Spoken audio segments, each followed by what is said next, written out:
Hi ಎಲ್ಲರಿಗೂ ನಮಸ್ಕಾರ. Welcome to Malenadu ಸವಿರುಚಿ.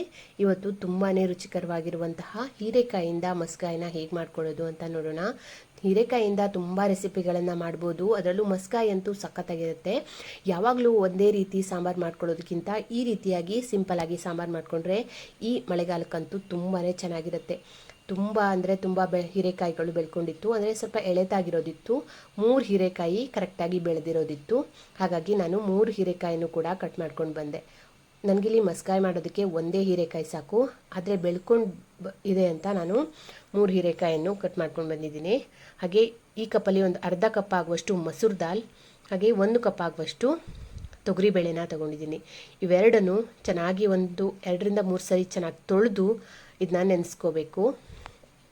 ನೋಡಿ, ಈ ರೀತಿಯಾಗಿ ಬೇಳೆನ ನೆನೆಸ್ಕೊಂಡು ಸಾಂಬಾರು ಮಾಡೋದ್ರಿಂದ ಸಾಂಬಾರು ಚೆನ್ನಾಗಾಗುತ್ತೆ. ಹಾಗೆ ಬೇಳೆ ಕೂಡ ಚೆನ್ನಾಗಿ ಬೇಗ ಬೇಯುತ್ತೆ. ಈಗ ಇದನ್ನ ನೆನೆಸಿಟ್ಕೊಂಡಿದ್ದೀನಿ. ಹಾಗೆ 1 ಹೀರೆಕಾಯಿ, 2 ಈರುಳ್ಳಿ, ಹಾಗೆ 2 ಟೊಮೆಟೊ, ಆಮೇಲೆ 4 ರಿಂದ 5 ಆಗುವಷ್ಟು ಹಸಿಮೆಣಸು, ಸ್ವಲ್ಪ ಬೆಳ್ಳುಳ್ಳಿನ ಬಿಡಿಸಿ ಇಟ್ಕೊಂಡಿದ್ದೀನಿ. ಈಗ ಗ್ಯಾಸ್ ಆನ್ ಮಾಡಿ ಕುಕ್ಕರ್ನ ಇಟ್ಟು ಕುಕ್ಕರ್ಗೆ ನೆನೆಸಿರುವಂತಹ ಬೇಳೆಗಳನ್ನು ಹಾಕಿ, ಹಾಗೆ ಕಟ್ ಮಾಡಿ ಇಟ್ಕೊಂಡಿರುವಂತಹ ಟೊಮೆಟೊ, ಹಸಿಮೆಣಸನ್ನು ಹಾಕೊಳ್ತಾ ಇದ್ದೀನಿ. ಖಾರಕ್ಕೆ ಎಷ್ಟು ಬೇಕು ಅಂತ ನೋಡಿಕೊಂಡು ಹಸಿಮೆಣಸನ್ನು ತಗೋಬೇಕು. ಇದಕ್ಕೆ ಅಚ್ಚ ಖಾರದ ಪುಡಿ ಏನೋ ಹಾಕಿದರೆ ಅಷ್ಟೊಂದು ಚೆನ್ನಾಗಿರಲ್ಲ, ಹಾಗಾಗಿ ಹಸಿಮೆಣಸನ್ನೇ ತೊಗೊಂಡಿದ್ದೀನಿ. ಹಾಗೆ 2 ರಿಂದ 3 ಗಡ್ಡೆ ಆಗುವಷ್ಟು ಬೆಳ್ಳುಳ್ಳಿ, ಒಂದು ಸ್ವಲ್ಪ ಕರಿಬೇವನ್ನು ಹಾಕ್ಕೊಂಡಿದ್ದೀನಿ.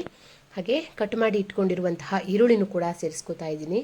ಹಾಗೆ ಸಿಪ್ಪೆ ತೆಗೆದು ಕಟ್ ಮಾಡಿ ಇಟ್ಕೊಂಡಿರುವಂತಹ ಹೀರೆಕಾಯಿನೂ ಕೂಡ ಹಾಕಿ, ಇದಕ್ಕೆ ಸಾಂಬಾರಿಗೆ ಎಷ್ಟು ಬೇಕು ಅಂತ ನೋಡಿಕೊಂಡು ಹಸಿ ತೆಂಗಿನ ತುರಿನ ತೊಗೋಬೇಕು. ಅಂದರೆ ಹಸಿ ತೆಂಗಿನ ತುರಿ ಸ್ವಲ್ಪ ಜಾಸ್ತಿ ಹಾಕಿದ್ರೆ ಚೆನ್ನಾಗಿರುತ್ತೆ. ನಾನಿಲ್ಲಿ 3 ಟೇಬಲ್ ಸ್ಪೂನ್ ಆಗುವಷ್ಟು ಹಸಿ ತೆಂಗಿನ ತುರಿನ ತೊಗೊಂಡಿದ್ದೀನಿ, ಅದನ್ನು ಕೂಡ ಹಾಕ್ಕೊಳ್ತಾ ಇದ್ದೀನಿ. ಹಾಗೆ 1 ಟೀ ಸ್ಪೂನ್ ಆಗುವಷ್ಟು ಅರಿಶಿನ, 1 ಟೀ ಸ್ಪೂನ್ ಆಗುವಷ್ಟು ಜೀರಿಗೆನ ತೊಗೊಂಡಿದ್ದೀನಿ, ಅದನ್ನು ಕೂಡ ಹಾಕಿ ಸಾಂಬಾರಿಗೆ ಎಷ್ಟು ಬೇಕು ಅಂತ ನೋಡಿಕೊಂಡು ನೀರನ್ನು ಸೇರಿಸ್ಕೋಬೇಕಾಗತ್ತೆ. ಬೇಳೆನೂ ಕೂಡ ಚೆನ್ನಾಗಿ ಬೇಯಬೇಕು. ಹಾಗೆ ನಮಗೆ ಸಾಂಬಾರು ಎಷ್ಟು ಬೇಕು ಅಂತ ನೋಡಿಕೊಂಡು ನೀರನ್ನು ಹಾಕಿ ಚೆನ್ನಾಗಿ ಒಂದ್ಸರಿ ಮಿಕ್ಸ್ ಮಾಡ್ಕೋಬೇಕು. ಈ ರೀತಿಯಾಗಿ ನೀರನ್ನು ಹಾಕಿದ ಮೇಲೆ ಒಂದ್ಸರಿ ಮಿಕ್ಸ್ ಮಾಡಿಕೊಂಡು ಇದಕ್ಕೆ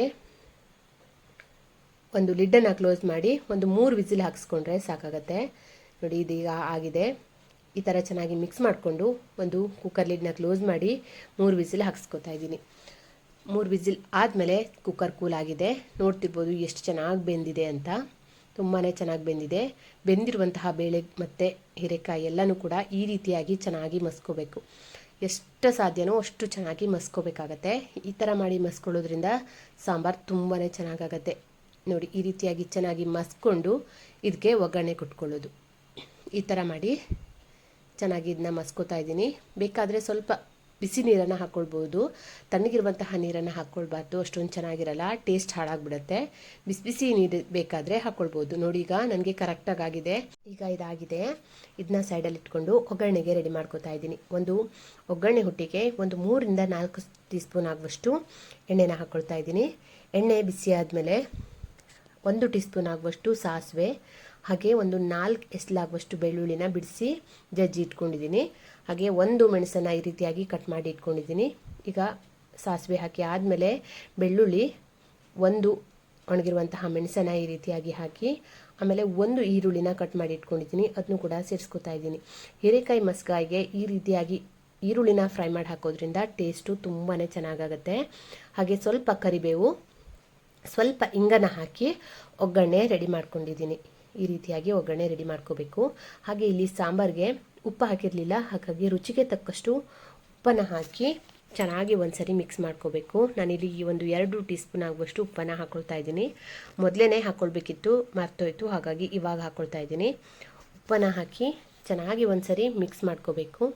ಈ ರೀತಿಯಾಗಿ ಮಿಕ್ಸ್ ಮಾಡ್ಕೊಂಡಾದಮೇಲೆ ಬಿಸಿ ಇರಬೇಕಾದ್ರೇ ಈ ಥರ ಒಗ್ಗರಣೆನ ಹಾಕ್ಕೊಳ್ಬೇಕು. ಒಗ್ಗರಣೆನ ಹಾಕಿ ಮತ್ತೆ ಒಂದ್ಸರಿ ಚೆನ್ನಾಗಿ ಮಿಕ್ಸ್ ಮಾಡಿಕೊಂಡ್ರೆ ತುಂಬಾ ರುಚಿಕರವಾಗಿರುವಂತಹ ಹೀರೆಕಾಯಿ ಮಸ್ಕಾಯಿ ರೆಡಿಯಾಗುತ್ತೆ. ಅನ್ನದ ಜೊತೆ ಅಂತೂ ಸಖತ್ ಅಂದರೆ ಸಖತ್ತಾಗಿರುತ್ತೆ. ರೊಟ್ಟಿ, ಚಪಾತಿ, ದೋಸೆ ಯಾವುದ್ರ ಜೊತೆಗಾದರೂ ತಿನ್ಬೋದು, ತುಂಬಾ ಚೆನ್ನಾಗಿರುತ್ತೆ. ಅದರಲ್ಲೂ ಬಿಸಿಯಾಗಿರುವಂತಹ ಈ ಥರ ಕೆಂಪಕ್ಕಿ ಅನ್ನದ ಜೊತೆಗೆ ತುಂಬಾ ಚೆನ್ನಾಗಿರುತ್ತೆ. ಒಂದ್ಸರಿ ಟ್ರೈ ಮಾಡಿ. ಹಾಗೆ ನನ್ನ ಈ ವಿಡಿಯೋ ನಿಮಗೆ ಇಷ್ಟ ಆಗಿದ್ದರೆ ಪ್ಲೀಸ್ ಒಂದು ಲೈಕ್ ಕೊಡಿ. ಹಾಗೆ ನಿಮ್ಮ ಫ್ರೆಂಡ್ಸ್ ಆ್ಯಂಡ್ ಫ್ಯಾಮಿಲಿಗೆಲ್ಲ ಶೇರ್ ಮಾಡ್ಕೊಳ್ಳಿ. ಹಾಗೆ ಯಾರೆಲ್ಲ ಮೊದಲನೇ ಸರಿ ನನ್ನ ವಿಡಿಯೋನ ನೋಡ್ತಾ ಇದ್ದೀರಾ ಪ್ಲೀಸ್ ಸಬ್ಸ್ಕ್ರೈಬ್ ಮಾಡ್ಕೊಳ್ಳಿ. Thank you.